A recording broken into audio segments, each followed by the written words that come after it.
Hey, my fallen ones, and welcome to another Shen Pe Uts Taa-Neter production. I am your hostess and storyteller, Shen Pe. And before I get started today, because I'm going to talk about some people, well, I'm not really going to talk about people. I talk about things. I don't talk about people. I talk about things. But these things that I talk about, people actually do, right? So let me go ahead and make the following disclaimer. You have the right to remain vacuous. Everything you do not know can and will be used against you, most likely for profit. My videos are not for the emotionally challenged, nor are my videos for the intellectually impoverished.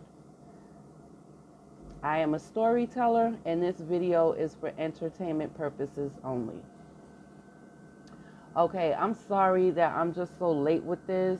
I need to practice doing lives, but I haven't really been stressing that because, well, I'm getting my ministry started, and I'm going to do lives for like members only, right? And I just consulted. I just had a consultation with my consultant on starting the ministry. I do have my ministry together, so it's actually legit now, right? I'm just waiting on my tax ID number, and I'm going to have my first my board meeting, which will be held in about another 3 weeks. I need to have that meeting.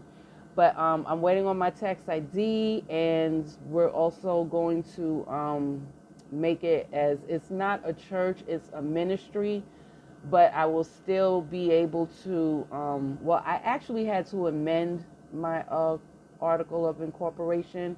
That's why I had to speak to the consultant about that. And once everything is together, I should be able to become a nonprofit 501c3. And with that, all offerings or donations and even membership will be tax deductible up to 60%, which I think is good. But I really needed to, because that's like, giving something back, right? I just won't be begging, right? Cyber panhandling and begging for your money. I'd be able to get something back. I may not qualify for the Goldman Sachs grant, because for that you have to have a nonprofit, but you also have to have an operating budget of $250,000 to $1 million, and I'm not going to be anywhere near that. And I'm starting this whole ministry with my little bit of money, what little bit of money I have, what little bit of money that my sons are even contributing towards this. They really encouraged me when I thought I had the thought. They really encouraged me to start this ministry. They are really supportive. I'm just happy because they just really supportive of it. They think it's really important what I'm doing, and they think it's really important that I teach others and minister to others the way that I've ministered to them, and I'm just happy that I just have their support. But I also had to speak with the consultant about, because my ministry, I want it to be focused on girls. And in particularly, I'm not going to even use the word black, because that's a whole lot of trouble, right? Anybody could be black. I done told y'all that already. Anybody could check the black box. Anybody could be black. So specifically, I want to help or do an outreach to American descendants of slavery girls and women, but mostly girls that are, still in grade school and still coming up. I really would like to teach them the skills that my son has. Both my sons, they have. I want to teach them those skills so they won't be in poverty. It's like I told you, my son, my youngest, he's teaching. It's his part-time hustle because he got a full-time job, but he got a part-time hustle where he teaches coding. He teaches coding, web development, and AI to privileged children, right? And we all know who these privileged children are. And out of that, he actually works for a private organization, right? It's a private organization, and they have contracts with certain schools in the city, right? And he works for them, but through that, he was able to get like a private tutor job where he also makes $90 an hour as a private tutor, of course, for privileged children, right? So, you know, I mean, even with his part-time jobs, he made good money. The first one where he's actually an employee, he makes $27 an hour, and the second one where he's a tutor, he's a private contractor in that one, right? So he makes $90 an hour for that. So I mean, like, you know, I told him, you know, I don't really want him to quit his full-time job, but he was, because it's a government job, but he was seriously thinking about doing that and doing this like full-time. But anyway, I do have information on free coding classes, right? Please email me at shenpe9@gmail.com. I will give those to you for nothing at all. You know, it's important that we empower, especially our young girls. So you can email me for that. And I'm also selling subscriptions for weekly subscriptions at $5 a week or $20 a month. I'm selling weekly subscriptions for online remote working jobs where you can work at home. A lot of them are coding jobs, a lot of them.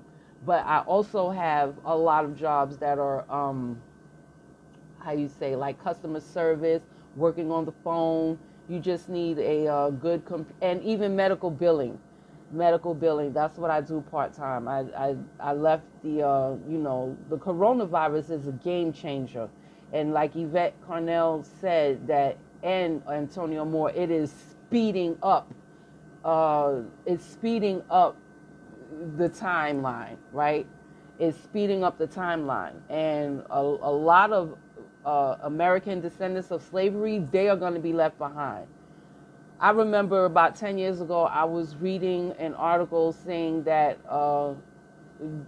by the year 20, I think it said the year 2050, that American descendants of slavery, well, they said African American, but you know, they were specifically talking about, they were talking about American descendants of slavery, because so-called black people from other countries come over here and do very well, you know, like my grandparents did when they came over here to this country on my dad's side, okay? They come over here and they do very well. But there was an article saying that by the year 2050 that so-called African Americans, who I'm designating as American descendants of slavery, were going to be broke. Like they're not going to have any money. They're like going to have zero wealth, right? Zero wealth. And a lot of that is because, you know, their parents didn't leave them anything. I already told you the situation in my last video about, you know, on my mom's side, they've been slaves here since the 1700s, and where her father had that 55 acres of land that was supposed to be passed down to the grandchildren, because they got like, you know, 35, 40 grandchildren, and me included, right? But you know, they dropped the ball. Nobody has anything, and a lot of my cousins, who would be my grandfather's children, my mother's nieces and nephews, a lot of them are fucked up, like for real, homeless, jobless, and these are the ones I'm talking about my age. I'm not even talking about the babies they done had. You know, I'm talking about the ones my age and older. I'm 53, you know. I'm talking about them and my age and older. Like, that's not a really good look to be.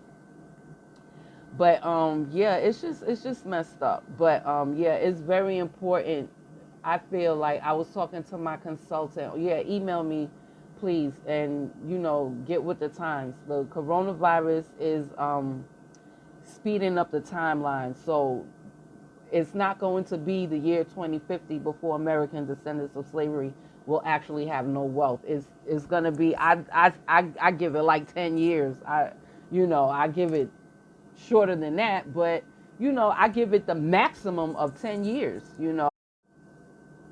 Yes, 10 years maximum is what I give it. I remember Antonio Moore did a video that was years ago on, American descendants of slavery having to resort to like Uber and what was that other one? Like delivery service jobs, Uber, Lyft, and things like that. And how they're not really making any money doing this. It's actually costing them money to do this. He did that one years ago. And then just recently, what I didn't know was that Biden had put something out where, the children can now drive, those tractor trailer trucks all across the country delivering, to these grocery stores and big warehouses. Like they only have to be 18 now. And I don't know. I look. I don't know about any of you, but I would not want my children doing that, whether they were boys or girls. I would not want my children traveling across dangerous roads, cross country in a tractor trailer, and I wouldn't want them doing that. I don't even want them driving a Lyft or an Uber. I got really upset with my son when I found out last year that he was working for, as a part-time hustle. This is before he started teaching. He was doing Uber Eats, and my son, he has issues, right? He's very hyperactive. He can't sit still, right? That's why the jobs that work best for him are like the outdoorsy type of things, you know what I'm saying? But that's why the job that he has with the government now is perfect. But he can't sit still, right? He cannot sit still. He just can't do it. So he got him a part-time job hustle doing Uber Eats, right? No, I went off on him. His older brother told on him because he already know how I feel about that. So he told me, he's like, Ma, he working for Uber Eats. I was like, what?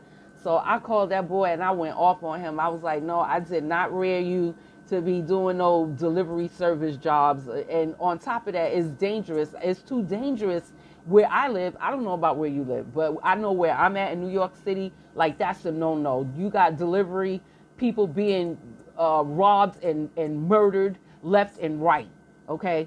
Like, they're out here robbing the delivery men, and the people who's mostly doing these deliveries are immigrants, of course, but they're out here robbing them and killing them for what, of $2, $3, $5 and a bike? Come on, it's not worth it. And I didn't rear them to be servicing people like that. Educating is another story, right? That's a different story. When you service people, you're teaching them a skill so they can live, right? That's different. But in terms of like delivery and driving and Uber, taking people places, and you don't know who getting in your car, oh, hell nah, hell nah. No, I went off on him and I made him quit that job, okay? That was last year. That was early last year. I made him quit that job. I was like, no, you're going to have to do something else. I'm going to, go on Yelp and give you bad reviews. I'm going to call your job and lie. So you can't make no deliveries, you know what I'm saying? Yeah, so yeah, he had to quit that job. He quit that job, but no, I don't want my children doing that. So I don't know about you. Maybe you're comfortable with your children doing work like that, like being a UPS driver or a FedEx driver, or maybe, I don't know, maybe, but no, I didn't rear mine for that, right? I didn't rear mine for that, right? But that's where American descendants of slavery are headed to: poverty with zero wealth, right? And the best person who can really explain that to you is Antonio Moore and Yvette Carnell. I'm not qualified to do that. That's not my forte. My thing is divinity and metaphysics and the Mother God. That's my thing, And I'm not trying to be a millionaire off of this. speaking of which, right, I won't qualify for the Goldman Sachs money because I don't think I'm not going to have an operating budget. I'm not even going to have an operating budget of $50,000. I'm not even, I doubt if I'm even going to get like that. But for Goldman Sachs grant, I have to be a nonprofit and have an operating budget of $250,000 and more. And I know there's a lot of people on YouTube who listen to these big platforms that says that they got a grant from Goldman Sachs. I don't believe them, because if they're operating a nonprofit organization with a budget of $250,000 a year, they're not going to be here on YouTube following other people, right? Like, it's just, they're going to be here doing their own thing and promoting their nonprofit. So I think there's a lot of people on YouTube lying and shit, you know. But anyway, go back and watch my Goldman Sachs video. Go back and watch that. But I had to speak with my consultant because I wanted to make sure that I wasn't going to get sued by anybody who's a member of the LGBTQRSVU team, because I hear that they're going around now suing churches and things like that for so-called discrimination, right? Somebody who don't want to marry them, or somebody who don't, want to make a wedding cake for them. They want to go around suing people. So I had to make sure that, I can do an outreach with my ministry and specifically target American descendant of slavery and girls and women in this group without having to worry about being sued. So my consultant consulted me about that, and everything is good. So yes, I'm definitely going to have an outreach on for that. And I'm just so happy because, I'm just so happy because these are the skills that are needed. These are skills that would bring women out of poverty, okay? Because they have so many openings for coding jobs and full stack development jobs that it's not even funny. That if they have a lot of openings, that means that they don't have the people to fill these jobs. They don't have the people. Like, for real, my son was able to turn down and pick and choose what he wanted to do. Okay? He was able to do that. So I want to continue with I would like to continue with Women's History Month. And I would really like to focus on women who were involved in the sciences. I was always a science person myself, which in turn, I got my boys involved in it as well. Now, they branched on to their different sciences. One is good with molecular biology, and the other one is good, with the computer science, but it's a science nonetheless, right? And speaking of these lying people on YouTube talking about, I've seen comments talking about they've gotten a grant from Goldman Sachs. And, I think and also because I'm going to speak of things, and these things that I'm going to speak about happened during the Super Bowl, I think in the year 2016. When the celebrity Beyonce did the information dance and things like that at the Super Bowl. So one of the people that I'm going to feature, one of the women that I'm going to feature, and I'm actually going to quote something she said, and she was speaking, she brought up Beyonce's name in that quote. So this is why I want to go back there, and I want to speak about that formation thing. And, people who have celebrity status, whether it's Hollywood celebrity status or Instagram celebrity status or YouTube celebrity status, I want to start off with that. And I want to start off by saying that we are so easily influenced by celebrity status and the money they got, right? And we, don't even bother looking at the hidden agenda. that's being served behind that status, right? They all have a hidden agenda. There's, a reason why they're on YouTube being a celebrity and Instagram and in Hollywood. They have an agenda that they did not reveal to you, okay?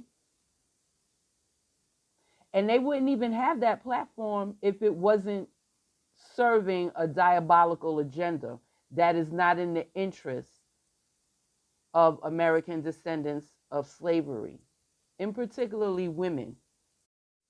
But it's working, because now we have those who thought we were on point with debating the merits of Beyonce rather than whose agenda she is serving.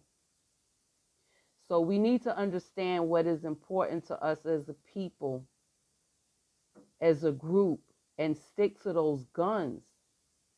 If they aren't representing an agenda that is in our best interest, turn away. And I'm specifically speaking about American descendant of slavery women. Okay? Just turn away. We need to understand what is important to us as women and stick to those guns. Don't just let anyone come talking black woman excellence, black people, black power, whatever, and find out that it was just a propaganda ploy to exploit and emotionally manipulate the value of what they know we serious about. So it's time to heal. It's time to heal. And not get distracted by too many perpetrators pretending to be something that they're not. We need to be more discerning about what their true motives are. And with that being said, I want to continue with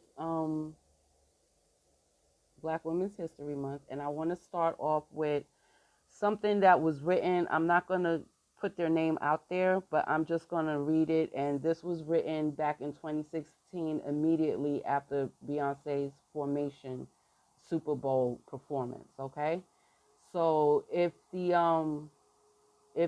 young woman who is listening now, if she's listening, and if she would like for me to,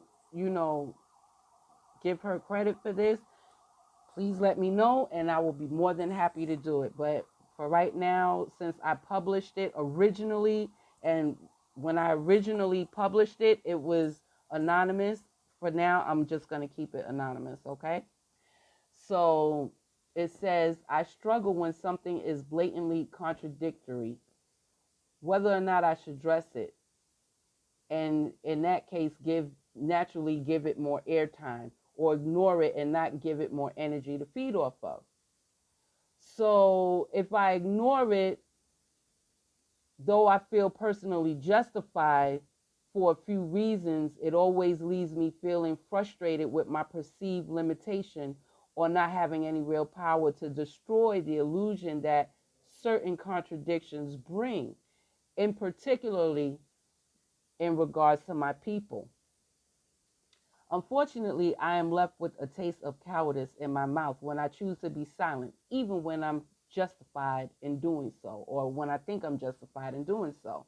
And with that being said, I'm going to address the Bay headline first, starting with saying that my contention is not with my sisters, who are limited in their worldview and thus cannot see through that whole Super Bowl scandal duplicate image of Black women playing dress up for the day, creatively immolating people who put their actual lives on the line and became marked for life as true revolutionaries, and many murdered or imprisoned to date as political prisoners.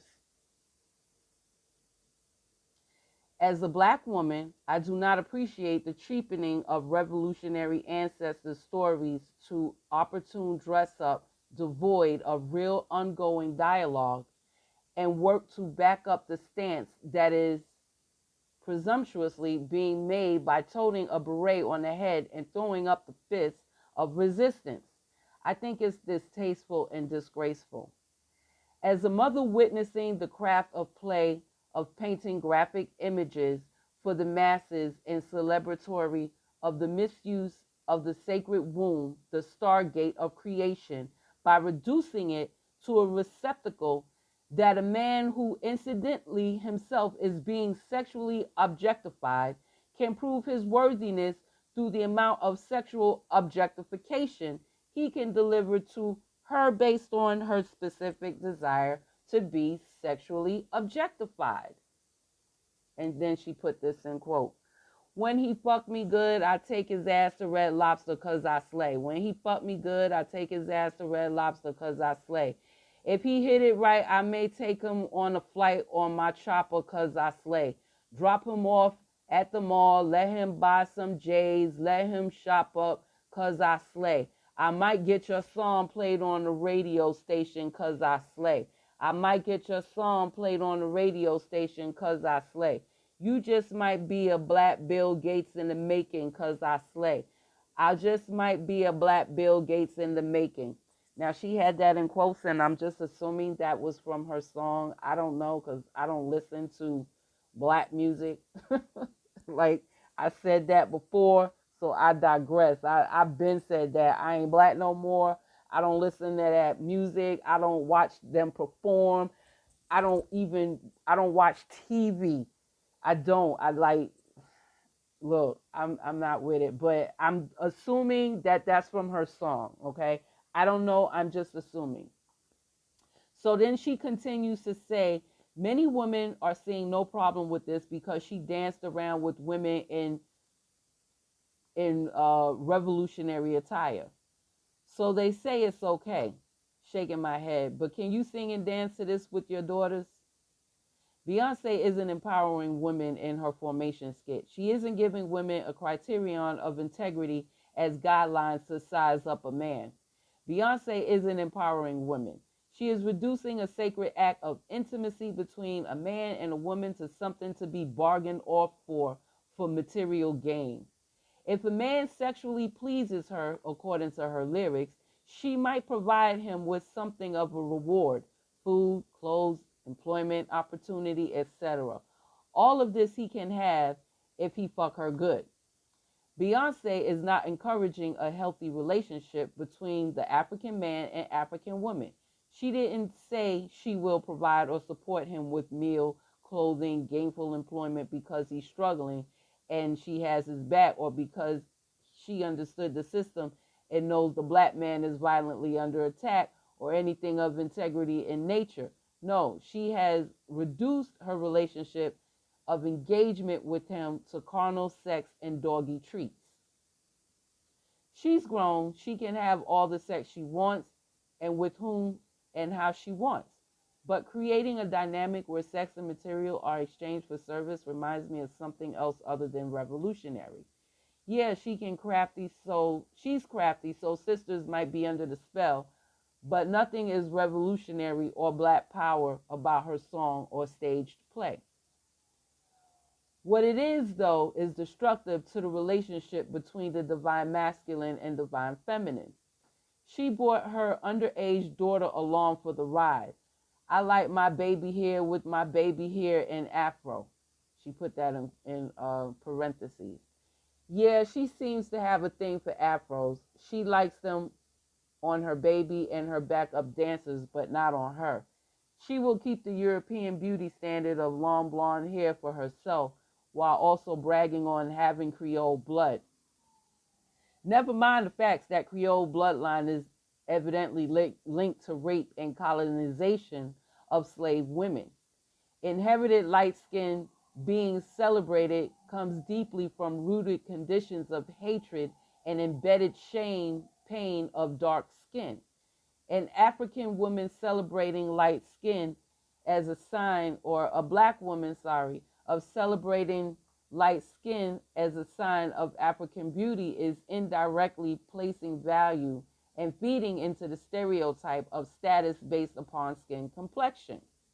The very system that destroyed us is being celebrated when we own our lighter complexion as a mark of something to be admired. Then she has some words of inspiration. You know, and then she puts this in parentheses. You know you that bitch when you cause all this conversation, always stay gracious, best revenge is your paper. Then she continues, I lost track of how many times women were referred to as bitch by her and her crew, but I can count at all how many times women of the Black Panther Party were known for referring to one another as bitch.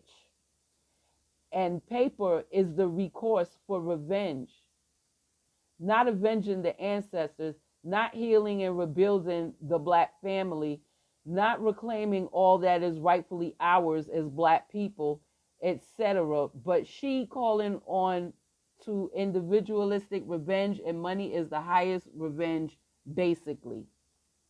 Seeking revenge through chasing paper can separate one from the fibers of integrity, from their heart and soul, and this is how one can do heartless, soulless acts like mocking the dead of Katrina by using the land and the people's stories for photo opportunity to further aid said on one, sorry, to further aid one on their mission. I have family who was rescued swimming through dead bodies in Katrina. Family who lost everything in Katrina, and Beyonce making paper pretending to die on a pig car gracefully. Suffice to say it, Beyonce don't speak for me nor represent me as a Black woman. She's an artist. She works hard at that, but her art is not rooted in revolution. It's rooted in paper, and that is the bottom line.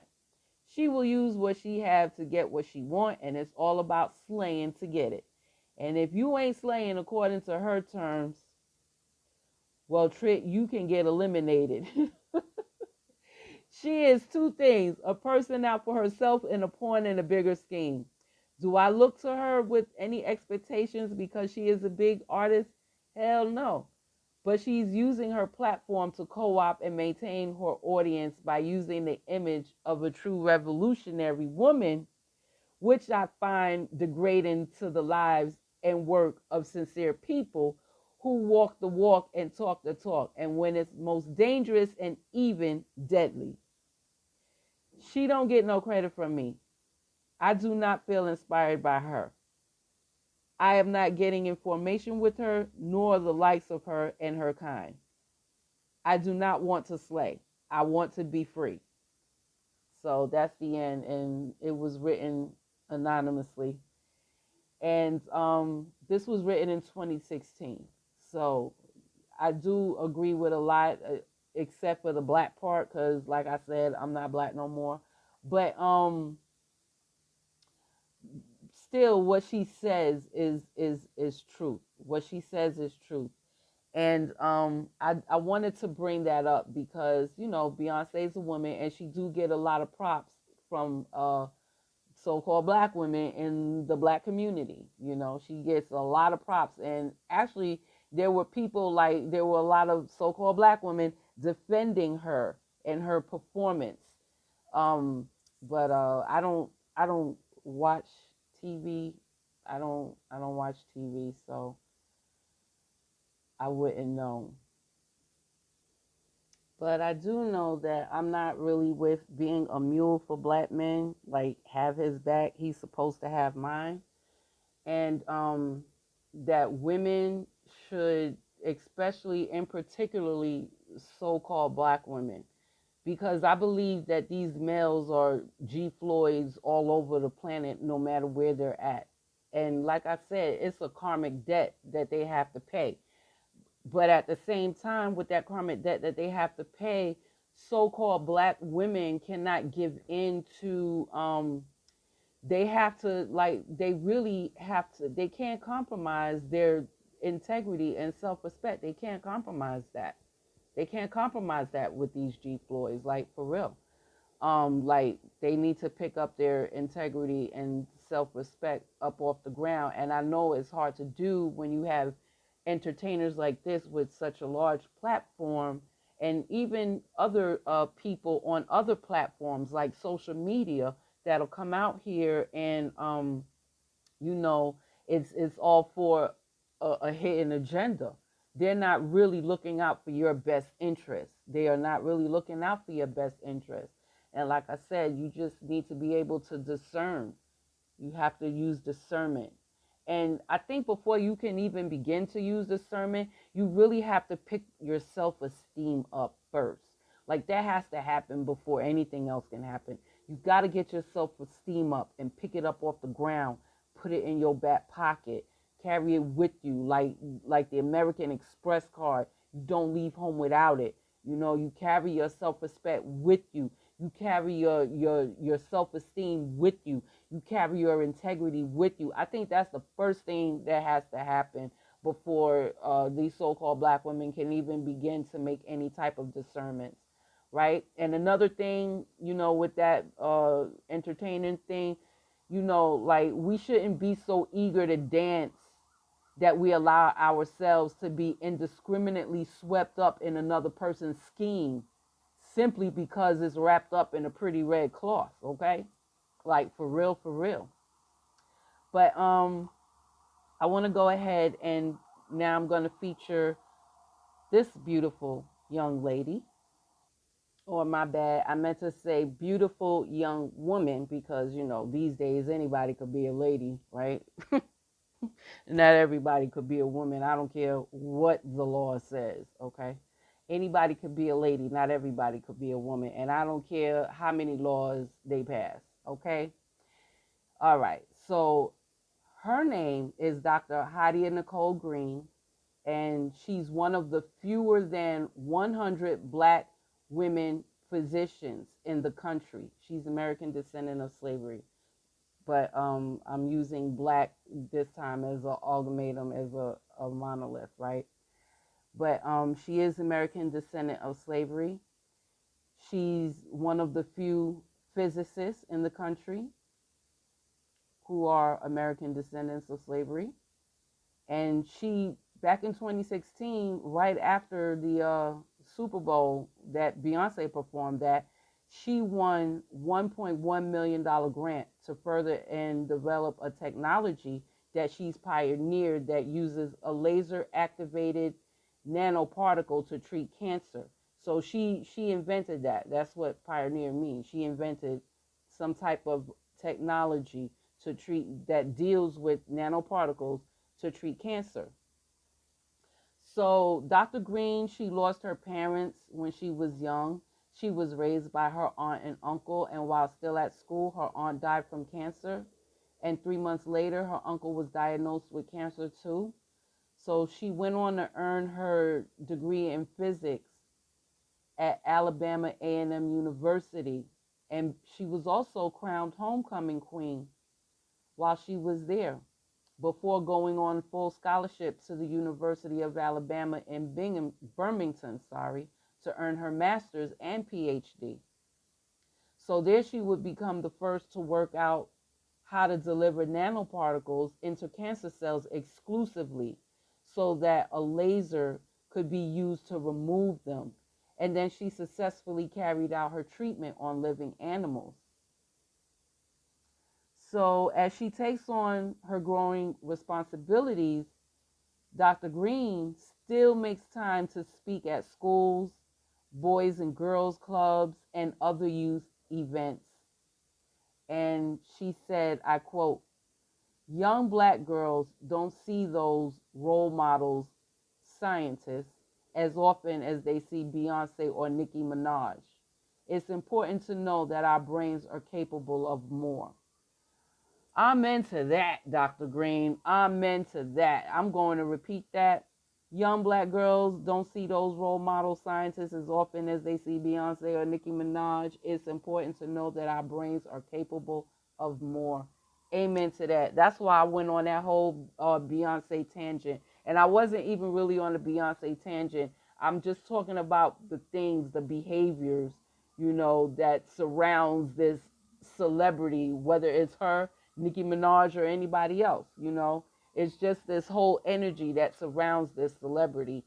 And uh, American descendants of slavery, women and girls should know that their brains are uh, capable of more than just, you know, being attached to a man regardless of his color, okay? because we come from a long line of capable women, period. Capable women. We come from a long line of that. So yeah, it's important for them to know.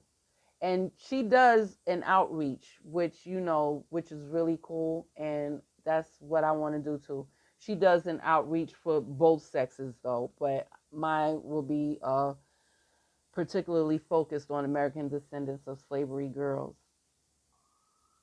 So let me continue. And this beautiful lady, this beautiful woman, I'm sorry, that you see here, her name was Dr.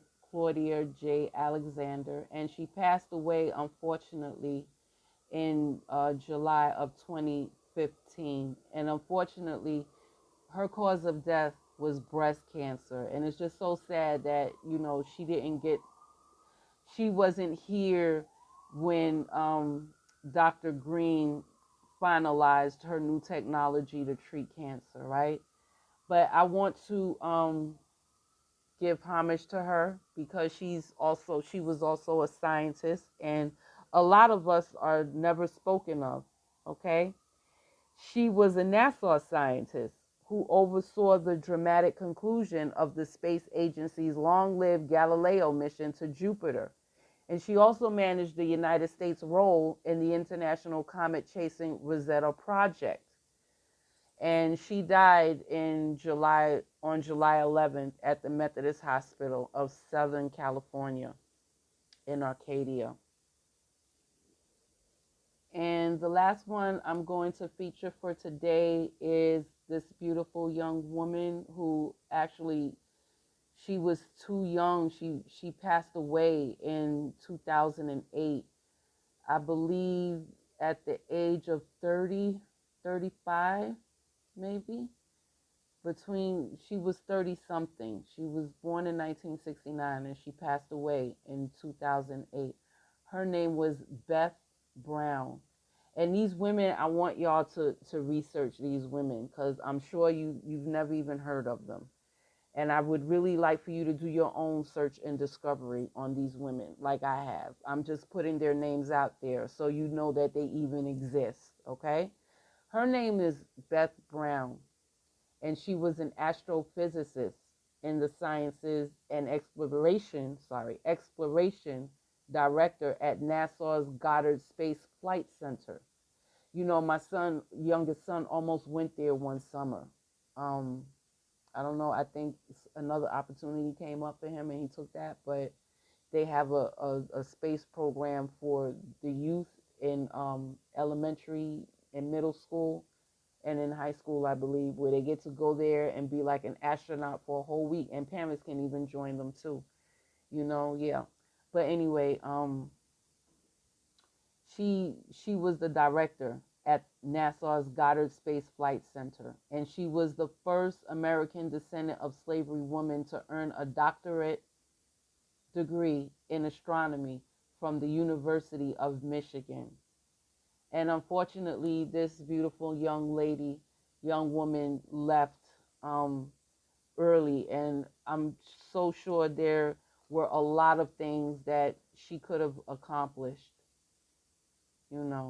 and that's just sad. That's just really sad.